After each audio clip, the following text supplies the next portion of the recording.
¿Sabe? Hay un lugar de reposo final en el infierno que se llama pozo.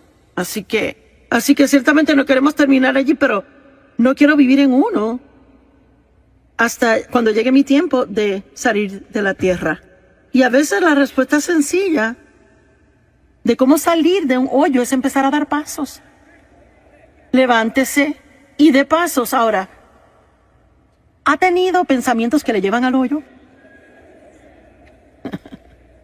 Disfrutaba mi ejercicio recientemente, lo cual hago casi cada día, a no ser que esté viajando. Y un pensamiento negativo, lleno de juicio y crítico, entró en mi mente acerca de alguien que yo sé que tiene hábitos fastidiosos. Ahora, yo no sé si eso le ha pasado a usted, pero es interesante a mí como uno puede estar haciendo lo suyo y de repente su cabeza se llena de esta basura que uno ni siquiera entiende por qué lo está pensando, pero ahí está. Bueno, si entendemos la Biblia, sabemos que la mente es el campo de batalla, es donde Satanás trata de llevarnos cautivos.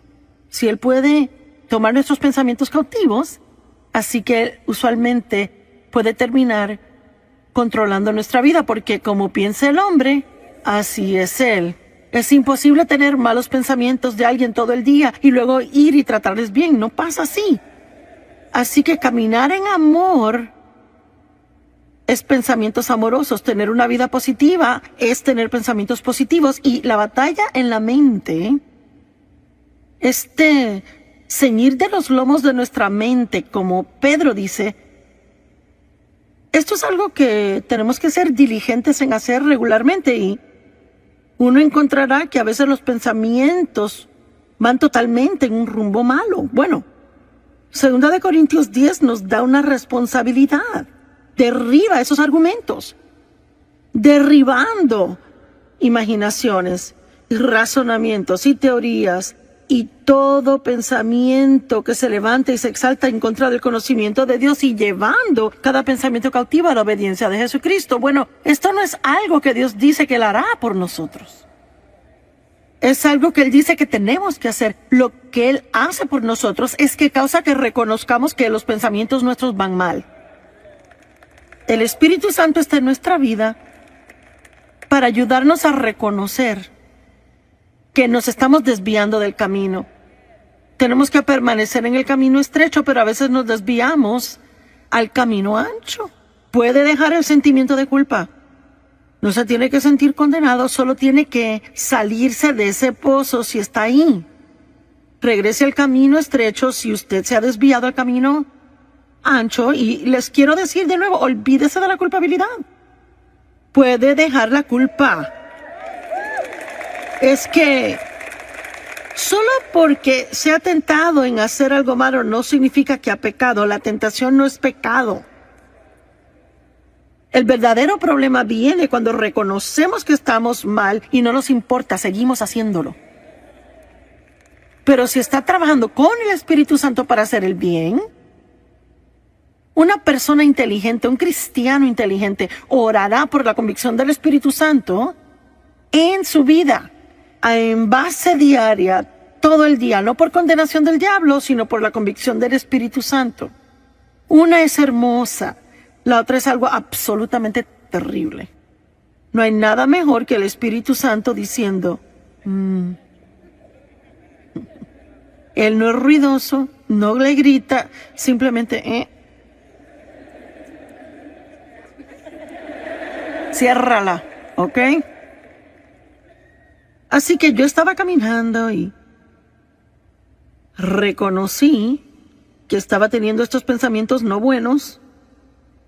Bueno, seguí caminando y entro seguido después del primero. Finalmente como 7 seguidos, y luego pensé, yo permití que mis pensamientos caigan en el hoyo. Y me dije que ese pensamiento estaba mal y di pasos para salir. En otras palabras, cambié de parecer.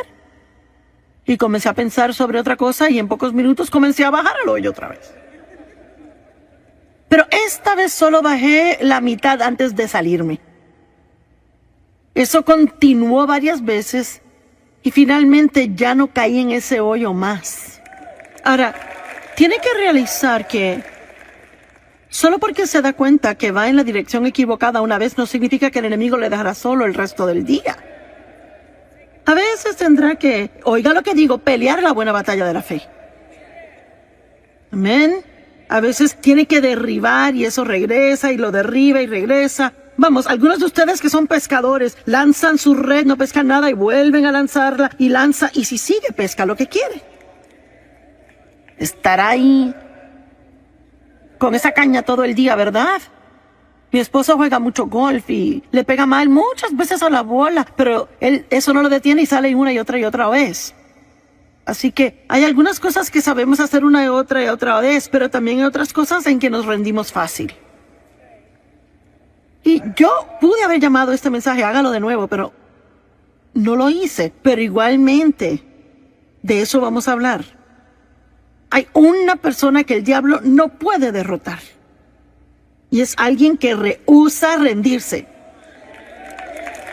Dije que es alguien que rehúsa rendirse. Y no importa cuántas veces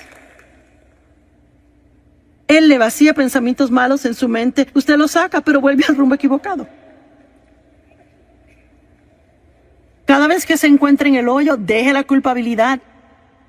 Sálgase. Seguiré diciendo, deje la culpabilidad porque si comete un error una vez y lo reconoce y luego se siente culpable, eso le va a debilitar y ayudar a volver a caer en la misma trampa.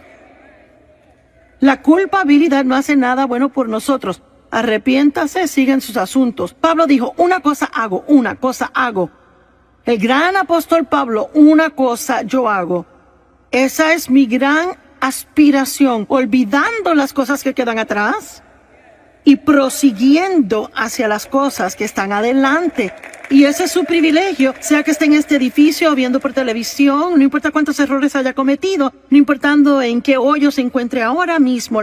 La respuesta de Dios es muy simple. Hable con Dios de eso, arrepiéntase, sálgase de ese hoyo, tome unas buenas decisiones que van a anular las malas decisiones, deje la culpa y siga adelante. Y si cae, hágalo de nuevo. Si cae, hágalo de nuevo. Y si vuelve a caer, hágalo otra vez. Y no importa cuántas veces requiera, usted cansará al diablo si usted no se rinde. Y sabe, honestamente le digo que tengo el don de la comunicación, pero yo no tengo una sobresaliente capacidad mental o alguna gran habilidad fenomenal, pero le digo lo que sí tengo. Tengo bastante sentido común y soy fuerte de carácter, no me rindo fácil. Es cierto. Y es verdaderamente lo que necesita. Es que puede tener 15 títulos con su nombre, pero si es débil y se da por vencido, nunca alcanzará nada.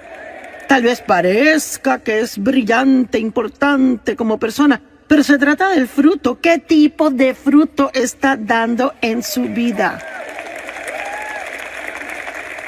Es algo muy interesante para mí a veces.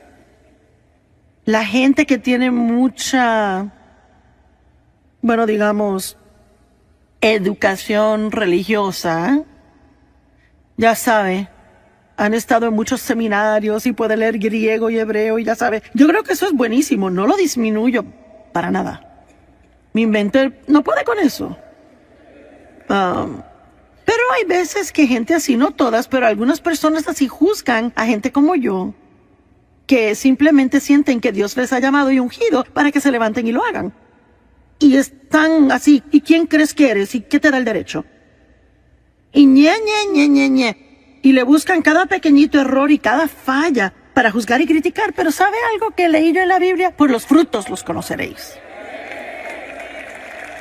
Los conocerán por sus frutos. Así que muchas veces los que le juzgan, ellos no tienen tan buen fruto en su vida como usted. Amén. Y no permita que lo que otros piensen de usted le impida hacer todo lo que Dios quiere que sea. Y cuando usted caiga en el hoyo del pecado, desobediencia, negatividad, fracaso, desánimo, cualquier otra cosa oscura o mala que no es de Dios, la muy sencilla respuesta es salirse y dejar la culpabilidad. ¿Alguien puede recordar eso hoy cuando llegue a casa? ¿Cómo es que esto le va a afectar si regresa a la casa después de escuchar esta palabra por tantos días y que escuche la alabanza preciosa y la adoración de acá y escucha toda la exhortación y escucha los sermones y luego llega a la casa, compró el libro, tiene el CD, tiene la camiseta, hasta un bolígrafo de Joyce Meyer, compró el cuaderno de Joyce Meyer y es que está listo para hacer lo máximo en la perfección al llegar a casa?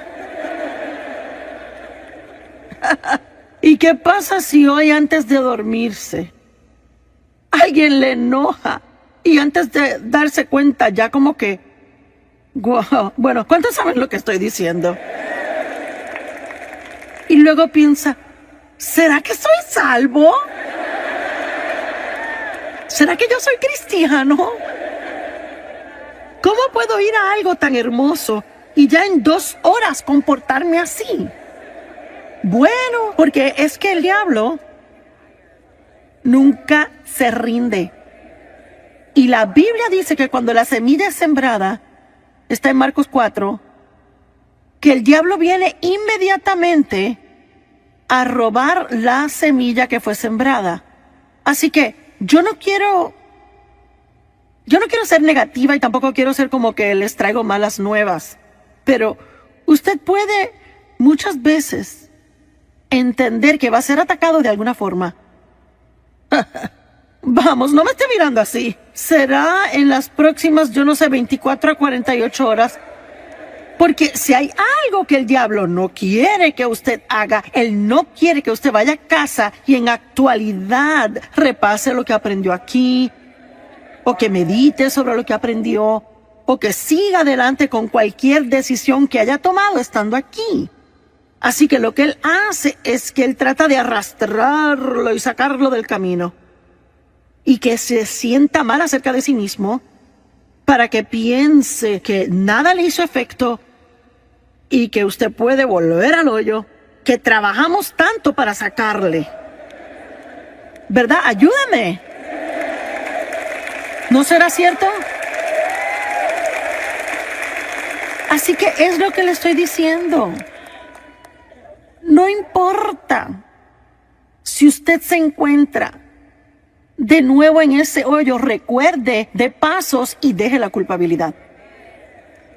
Dé pasos y deje la culpabilidad. Voltee a alguien a su lado y dígale, da pasos y deja la culpabilidad. Muy bien, ahora,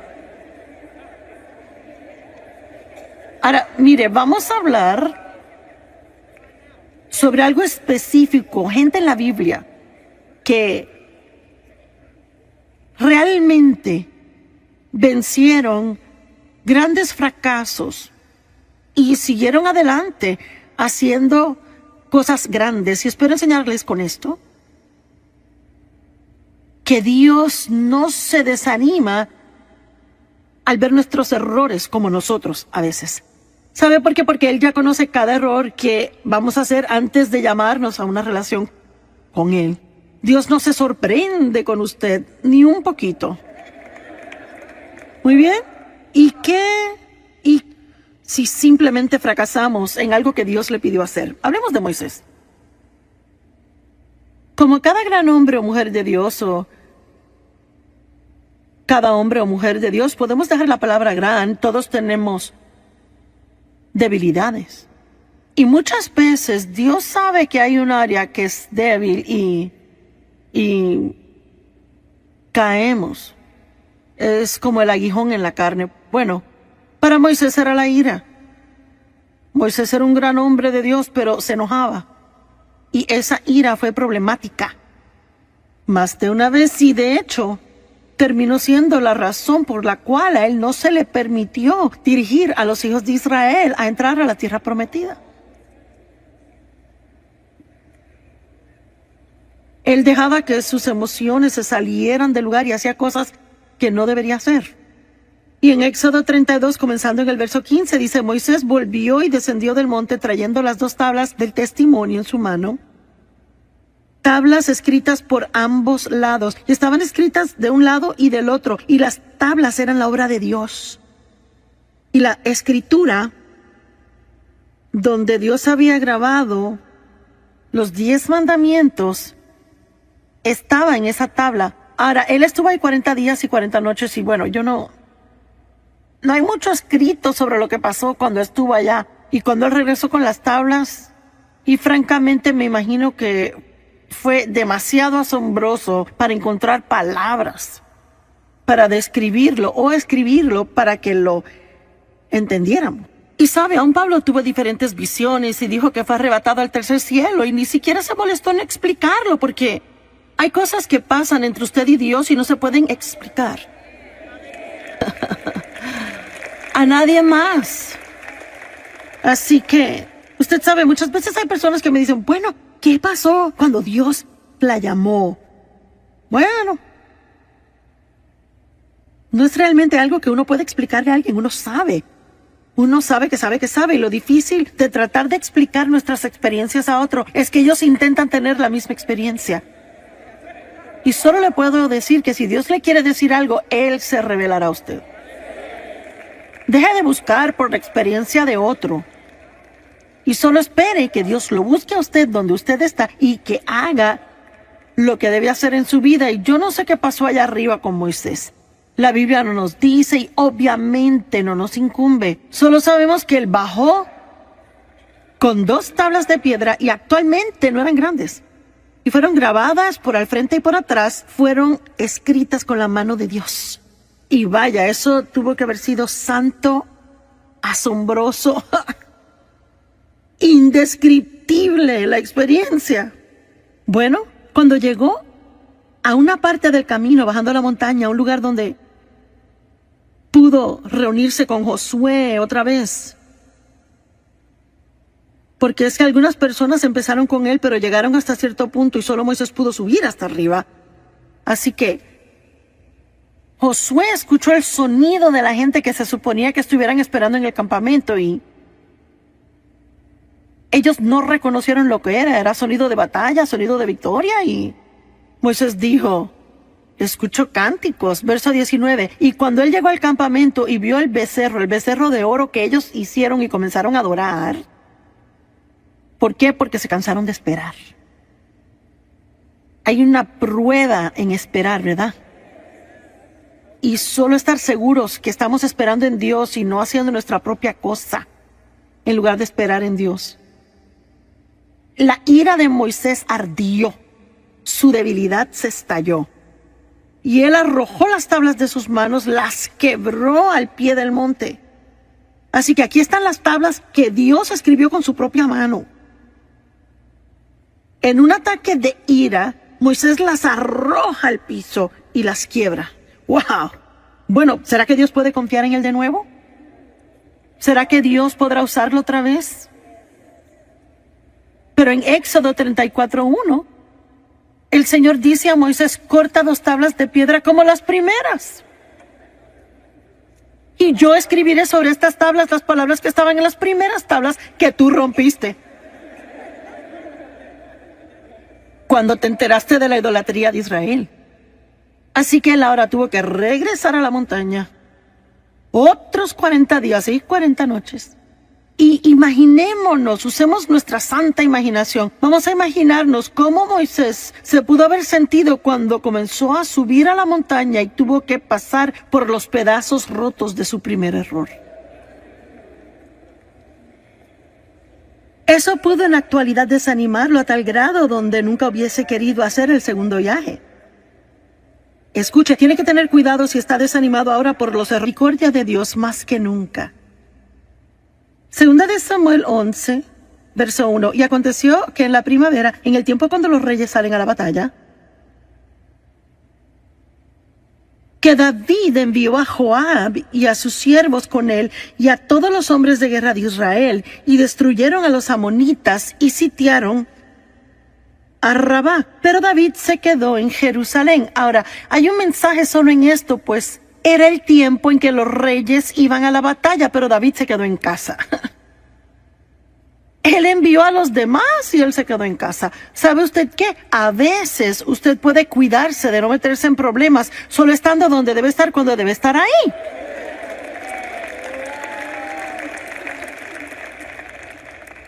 Y si debería estar en la iglesia el domingo en la mañana,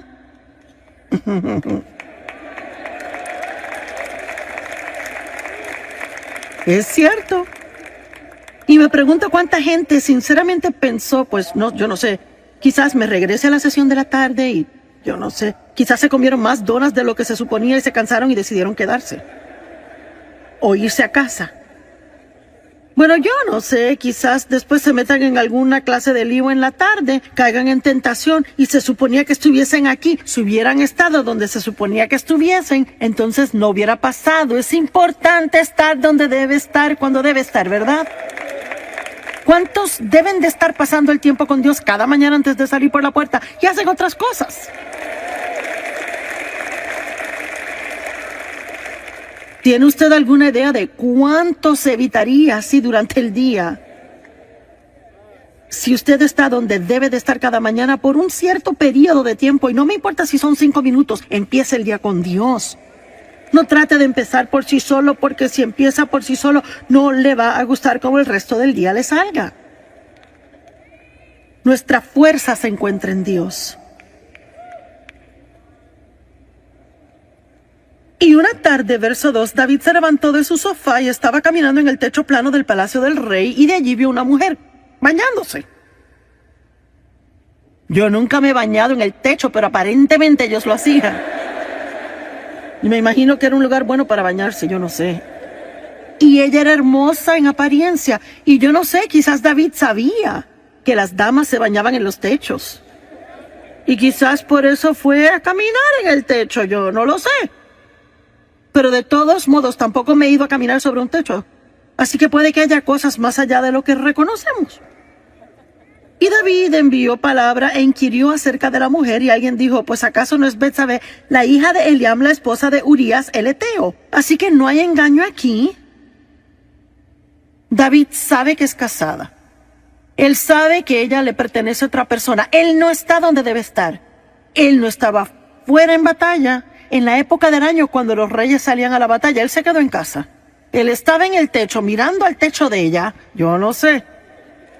Se lo dejo a usted y al Espíritu Santo. Pero encontré el verso 4 y es interesante. David envió mensajeros y la tomaron. ¿Qué significa eso? Bueno, no dice que fue de acuerdo mutuo. Dice que la tomaron. Eso no me suena tan bien a mí. Me suena a mí como un abuso de su poder.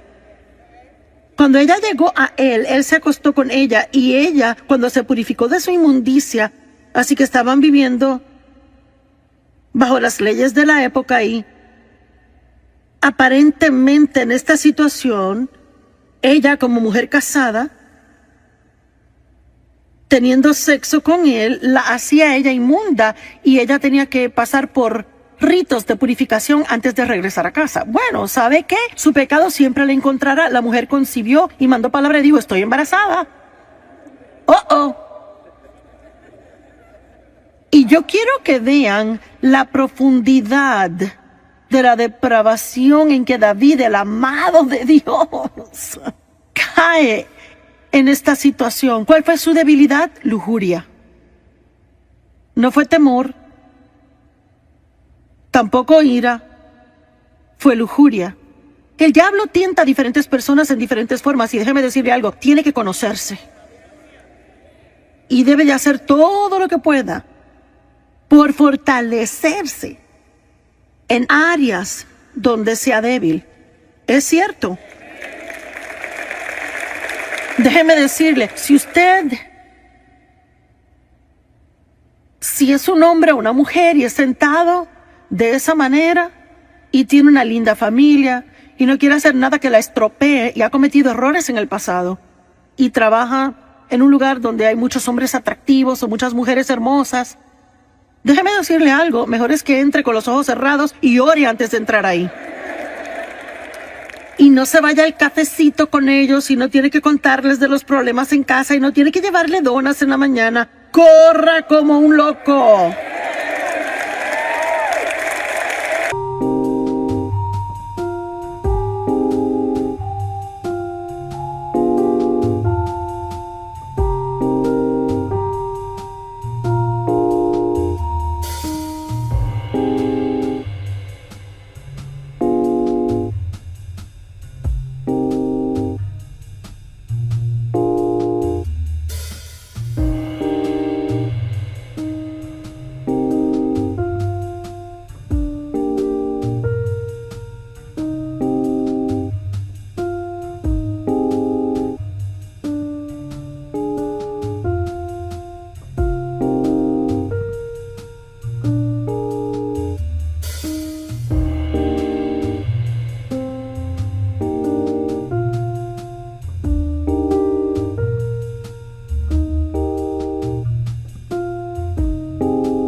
Y pasa, ¿verdad? ¿Cuántas personas dicen cómo terminé aquí? ¿Y cómo pasó esto? Pues poco a poquito. Unas muy diminutas dosis de engaño. Y hacemos unas muy pequeñas concesiones, sin prestar atención a lo que el Espíritu Santo está diciendo cada paso del camino. Y luego, sin darse cuenta, está metido en un gran lío. Y termina perdiendo cosas en su vida que eran muy preciosas para usted. ¿Verdad? Seamos más inteligentes de lo que hemos sido en el pasado. Amén. Verso 6. Luego David mandó a llamar a Joab diciendo: envíame a Urías el Eteo. Y David mandó a llamar al esposo de ella. Y Joab envió a Urías a David. Y cuando Urías vino a él, David comienza a hablarle de cosas a él, porque él tenía un plan aquí. Él quería meterlo en su casa, a pasar un par de noches con su esposa, con la esperanza de que tuviera sexo con ella, y entonces, aparentemente, ella se embarazaría por él, y David quedaría libre del todo.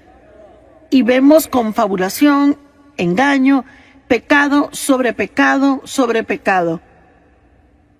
Y cuando Urías vino a él, David preguntó: ¿cómo está Joab? ¿Y cómo está el pueblo? ¿Y cómo progresa la guerra? No que le importara nada de eso, era una conversación inútil. Y David dijo a Urías: bueno, desciende a tu casa, lava tus pies, pasa un tiempo en casa. Urías salió del palacio del rey y un regalo fue enviado de parte del rey para él. Mire, déjame darle hasta un regalito.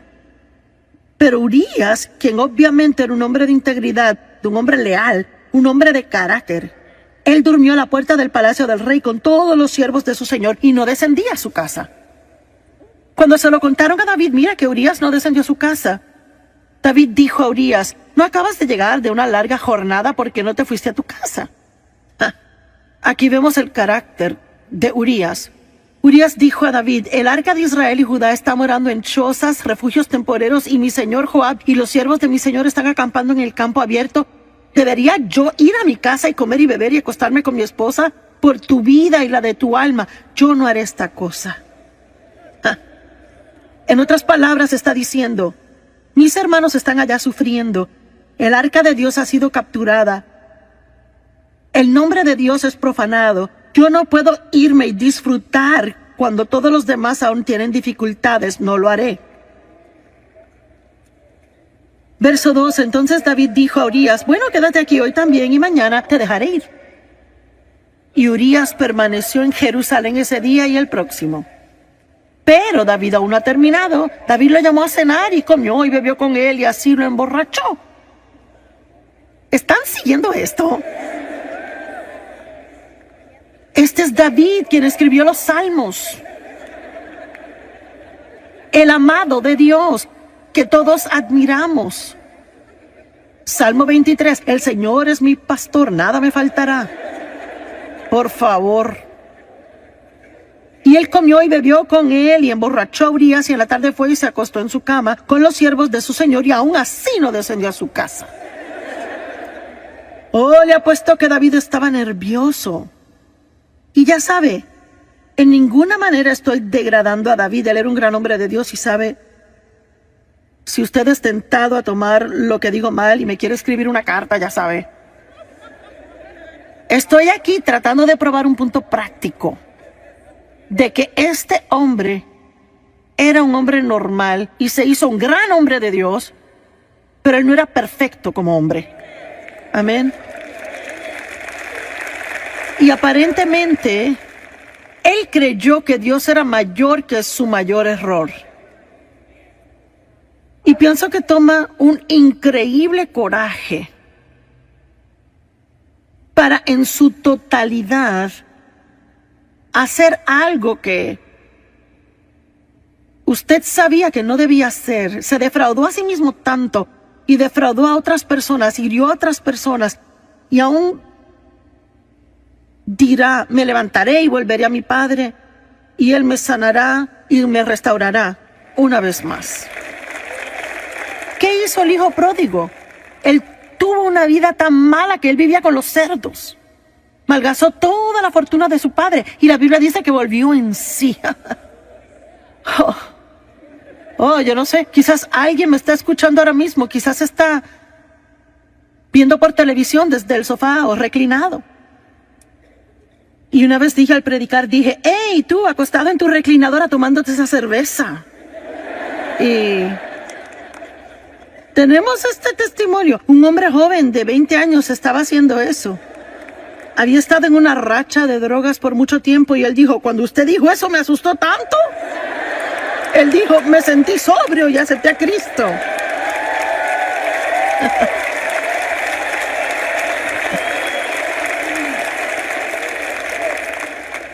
Así que sí, Dios puede parar una conferencia entera como esta, solo para hablarle a usted. Y dejarle saber que no es demasiado tarde, que puede tomar una buena decisión ahora mismo y empezar a deshacer los efectos de todas las malas decisiones que tomó en el pasado. Amén. Dios está en el negocio de dar esperanza a otros, no condenarles.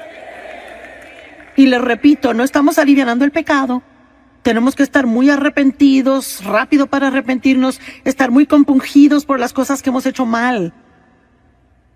Y Jesús es la solución al pecado. Y lo que no ayuda es quedarnos en el hoyo que nos hemos metido, cuando que Dios está ofreciéndonos una salida. Todos los demás le condenarán y hasta tapa le pondrán al pozo donde está, pero Jesús es el único que les sacará.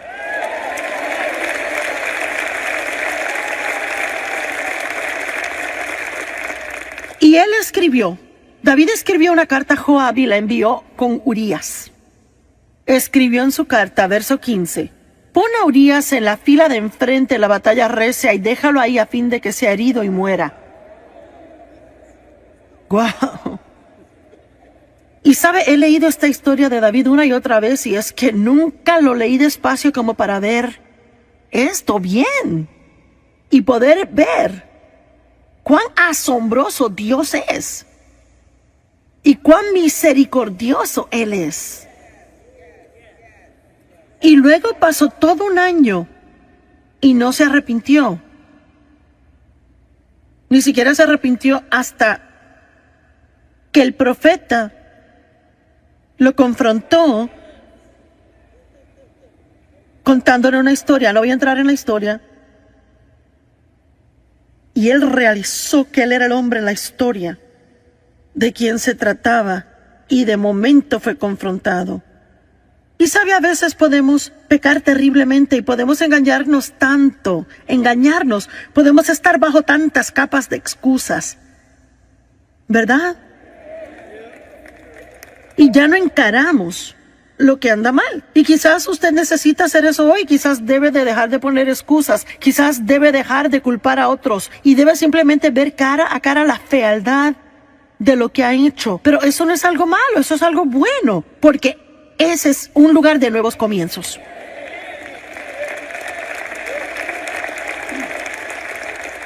Pero no puede empezar otra vez si no afronta la verdad en donde está. Usted conocerá la verdad y la verdad le hará libre. Usted saldrá del hoyo y se ahorrará la culpabilidad. Bueno, y mire cómo David llegó a ser uno de los grandes héroes de la Biblia. Cuando uno piensa en David, uno no se acuerda de esto.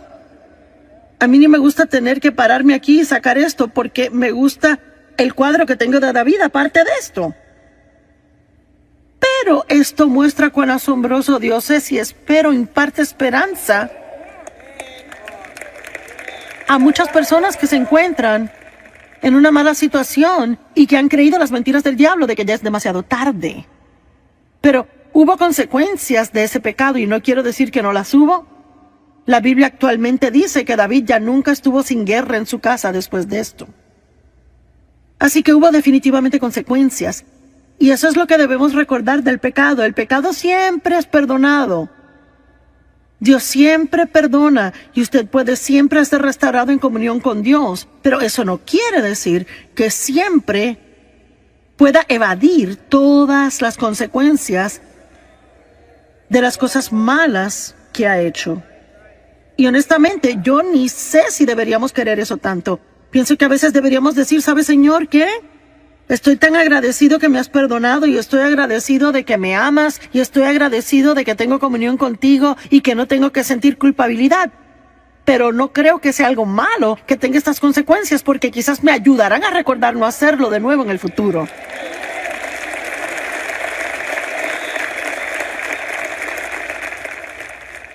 La Biblia dice en Proverbios que si su siervo no siente las consecuencias de su maldad, él lo hará otra vez.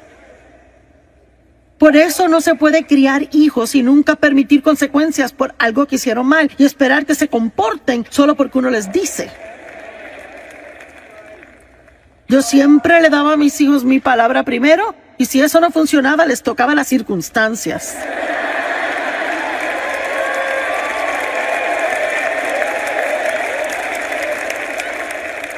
Y déjeme decirle algo, así es que Dios es con nosotros. Siempre nos da su palabra primero, hace todo lo que posiblemente puede para que su palabra esté en nosotros y para estar de acuerdo con Él y para hacer cosas a su manera. Pero si no las hacemos, Él nos ama tanto que toca nuestras circunstancias.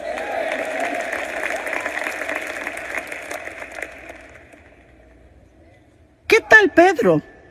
Vaya.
Su debilidad era el temor. Moisés se enojó, David tuvo lujuria, Pedro temor. Pedro negó a Cristo 3 veces, mintió 3 veces y luego se convirtió en uno de los más grandes apóstoles en la Biblia y un hombre respetado. Y escuchamos sus enseñanzas, leemos sus escritos. Dios lo usó en gran manera. Lucas 22:54. Y le atraparon y llevaron a él trayéndole a la casa del sumo sacerdote y Pedro le seguía en la distancia. Bueno, esas palabras en la distancia ya nos muestran un problema. Vaya, en cuanto hubo problemas, Pedro se echaba para atrás y seguía con distancia. No quería que nadie supiera que él conocía a Jesús. Hey, usted tiene que ser cuidadoso al estar en el mundo y tratar de seguir a Jesús de lejos. Vamos, hay un mensaje aquí para alguien. Uno va a la iglesia domingo en la mañana y es bien cristiano.